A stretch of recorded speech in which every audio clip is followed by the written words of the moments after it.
ever encountered people who claim to be religious, but their actions completely contradict their words? In Luke 20:45 through 47, Jesus warns his disciples about the scribes who were known for their religious practices, but failed to embody God's love and justice. Just listen. Luke 20:45.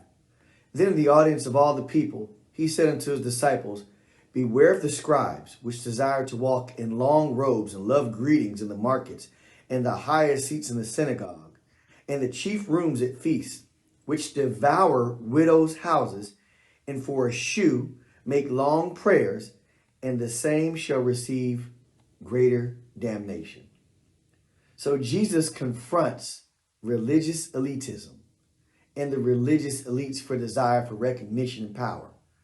Now in these verses, in Luke 20, Jesus warns his disciples about the scribes. These are people who wrote the law, literally word by word, who knew it, who even taught it, for their hypocrisy and their love for attention and exaltation. But what does this have to do with our lives today? How can we apply it to our current situation? We have everything going on: homelessness, violence, abuse, senior issues. So why don't we look at some of these questions together? Now, first, let's talk about the religious elite's desire for recognition, their desire for power. Jesus speaks to them. He rebukes the scribes for their love of attention. He warns that they will receive greater condemnation. And I've seen it personally. I've seen people stop service to allow a pastor to walk in. I've seen people stop. I've seen people close off the doors. They get special water cups. They have attendants next to them.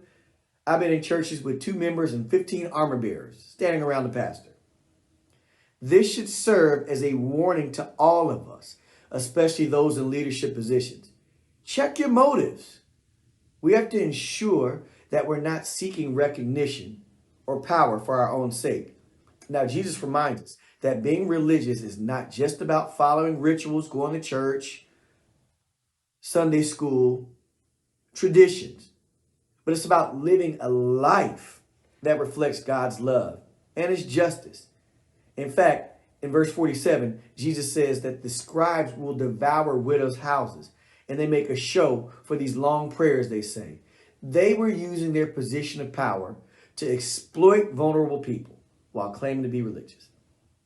Instead, true religion, as described in James chapter 1, verse 27, is to visit the orphans and widows in their affliction and to keep oneself unstained from the world. So that means we have to take care of the vulnerable and the marginalized in our communities.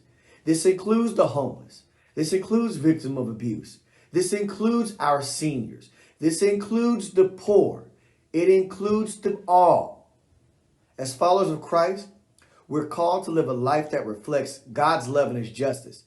Again, in James 1:27, it says, religion that's pure and undefiled before God the Father is this: you visit orphans and widows and their affliction. You keep yourself unstained from the world. We must not only practice religious rituals, but we have to live a life of compassion and justice.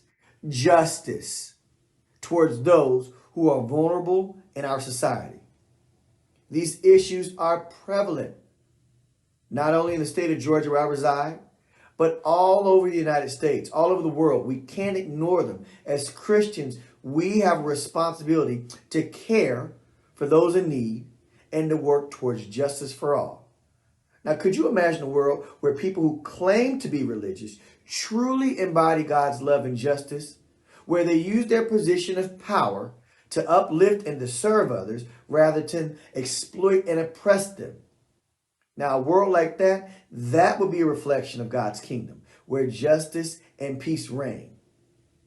As we think about these issues and the passage in Luke 20, let's be reminded that true religion is not about seeking recognition. It's not about seeking power for yourself, but caring for those who are in need and also working towards justice for all. We need to pray for wisdom. We need to pray for guidance as we seek to live out our faith in our community and the way we make a difference in the lives and those around us. Thank you for joining us again for Bible study. And we invite you to join us at the Faith City Church. We're committed to trying to live out our faith and to make a difference in our community. You can visit us online at www.faithcityonline.org. Again, that's faithcityonline.org to learn more about our mission and about how you can get involved.